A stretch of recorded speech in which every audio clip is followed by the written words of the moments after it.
नमस्कार, आप देख रहे हैं आज तक। आपके साथ मैं हूं सईद अंसारी।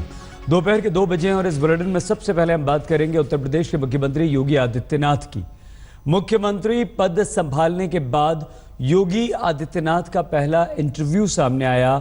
पांचजन्य को दिए इस इंटरव्यू में उन्होंने राम मंदिर से लेकर अवैध बूचड़खानों तक पर खुलकर बोले। देखिए शासन के योगी मंत्र पर यह रिपोर्ट। उत्तर प्रदेश के हित में, उत्तर प्रदेश की 22 करोड़ जनता के हित में बड़े निर्णय लेने में भी हिचकेंगे नहीं।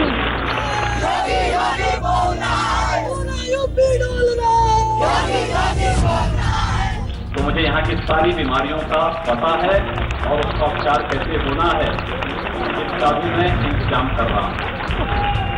देश के सबसे बड़े सूबे का बॉस बनते ही योगी आदित्यनाथ एक्शन में आ गए। सरकार में आए कुल जमा जितने दिन हुए उससे ज्यादा तो उन्होंने बड़े फैसले ले लिए।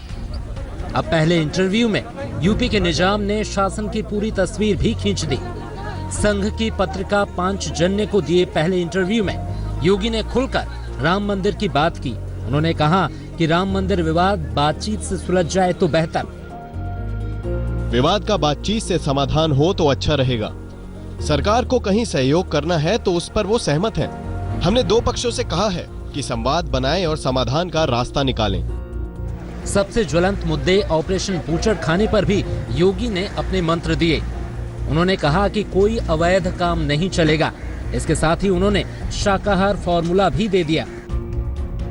जो बूचड़खाने अवैध हैं तो अवैध हैं। जन स्वास्थ्य खराब करने की छूट नहीं दी जा सकती। निर्दोष को कोई परेशान नहीं कर सकता। कोई शाकाहारी बनेगा तो स्वस्थ रहेगा। इंसान जितना सात्विक रहेगा उतना सदाचारी होगा। हर किसी का स्वाद होता है। मैं किसी पर प्रतिबंध नहीं लगा सकता। भारत के संविधान ने हर किसी को एक दायरे में आजादी दी है। योगी ने किसानों के जख्मों पर मरहम लगाने की भी तैयारी कर ली है। पहले इंटरव्यू में उन्होंने दावा किया कि उनकी सरकार किसानों का दर्द दूर करेगी। 6 महीने में 5 से 6 मिलों का शिलान्यास होगा। 14 दिन के अंदर गन्ना किसानों का भुगतान होगा। 2019 तक पूरे प्रदेश में 24 घंटे बिजली। यूपी में गुंडाराज का चस्पा धोने के लिए योगी ने सुशासन का रास्ता भी दिखाया।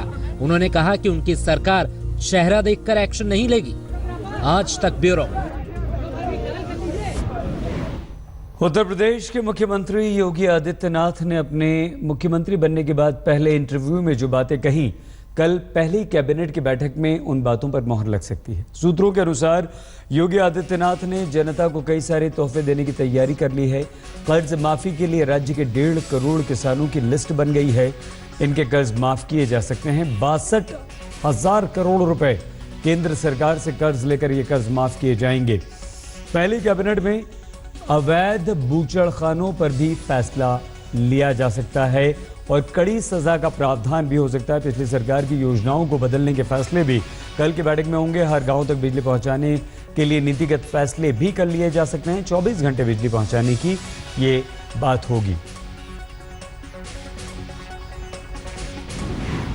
तो कल होने वाली योगी कैबिनेट को लेकर हमारी संवाददाता ने उत्तर प्रदेश के कृषि मंत्री सूर्य प्रताप शाही से बात की है। कुमार अभिषेक ने अपने संकल्प पत्र के मुताबिक बीजेपी अपनी पहली कैबिनेट में किसानों के कर्ज माफ करने जा रही है। हमारे साथ सूर्य प्रताप शाही जी हैं जो कि कृषि मंत्री हैं। सर, किस तरीके से बीजेपी अपने इस वादे को पूरा करने जा रही है? कल कैबिनेट है। तरीके ढूंढ लिए गए हैं, कई विकल्प हैं और उन विकल्पों पर चर्चा कल होगी और वो अंतिम रूप कल दिया जाने वाला है। सर, क्या है किसानों के लिए आपके इस कल के इस पैकेज में? देखिए, हमारे जो भारतीय जनता पार्टी का किसान संकल्प पत्र हमने चुनाव के पहले रखा था, उसमें सबसे बड़ा महत्वपूर्ण मुद्दा किसानों के फसली कर्ज के माफी का था। हमारी सरकार बनी है और हम उस संकल्प पत्र के में जो दिए गए बातें हैं उसमें से इस किसानों के हित से संबंधित जो बात है उसको हम लागू करने वाले हैं और उसके बारे में हम लोगों ने तरीका ढूंढा है कि किन तरीकों से हम उसका रास्ता निकाल सकते हैं। 2-3 हमारे पास विकल्प हैं, उसमें से जो सबसे बेहतर विकल्प होगा उसके बारे में फैसला होगा। कौन कौन से विकल्प हैं? क्या सीधे बैंकों को आप पैसे देंगे या किसानों को देंगे? बिना फैसला हुए हम उन विकल्पों को आपके बीच में कैसे रख सकते हैं? सर, एक चीज और बताएं कि कितना कर्ज है और कितना कर्ज आप माफ करने जा रहे हैं? देखिए, जो सीमांत और लघु कृषक हैं उत्तर प्रदेश में 2,33 लाख के करीब हैं। उसमें से 1,90,00,000 के करीब सीमांत और लघु कृषकों की संख्या है। उसमें से जो बैंकिंग सिस्टम के भीतर गए हैं, बैंकों से जिन्होंने कर्ज लिया है, उन्हीं के केस का इसमें जो है वो परीक्षण हो रहा है और वो संख्या आ रही है, उसके हिसाब से तय किया जाएगा।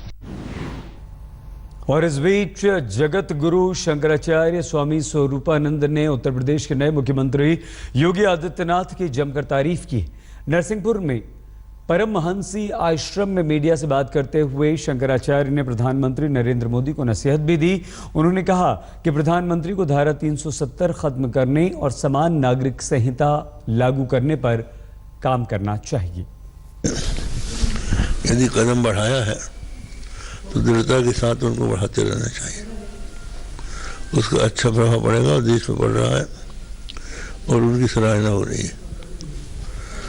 और इसका जो भी प्रभाव पड़ रहा है उसको देखते हुए मोदी को भी अब जो कार्य उनका है, जो कि योगी नहीं कर सकता, वो उनको कर देना चाहिए। जैसे 370 दफा निरस्त होना ये मोदी के हाथ में है, समान सिविल कोड उनके हाथ में है, ये तो कर ही सकते हैं, ये विधेयक पास कर सकते हैं। 3 तलाक की बात उनके हाथ में नहीं है, ये मानते ही अदालत के हाथ में है। लेकिन जो उनके हाथ में है, जो विधेयक के द्वारा लाई जा सकती है, वो तो न्याय की बात है।